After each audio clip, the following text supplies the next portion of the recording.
ভোটের 2 মাস পর ঘুম ভাঙল কালীঘাট তৃণমূলের। ভোটের প্রায় 2 মাস পর অভিষেকের নামে হেল্পলাইন ফের চালু হলো। ভোট পরবর্তী হিংসায় আক্রান্তদের জন্য হেল্পলাইন চালু হয়েছে।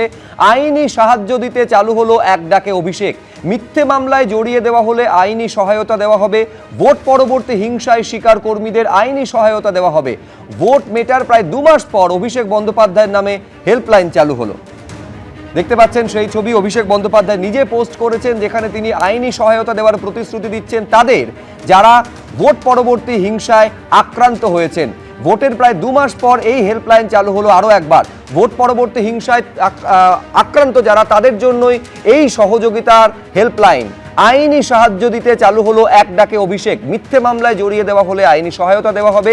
এমনকি পোস্ট পোল ভায়োলেন্স বা ভোট পরবর্তী হিংসার শিকার যে কর্মীরা তাদেরও আইনি সহায়তা দেওয়ার প্রতিশ্রুতি দিয়ে চালু হলো এক ডাকে অভিষেক।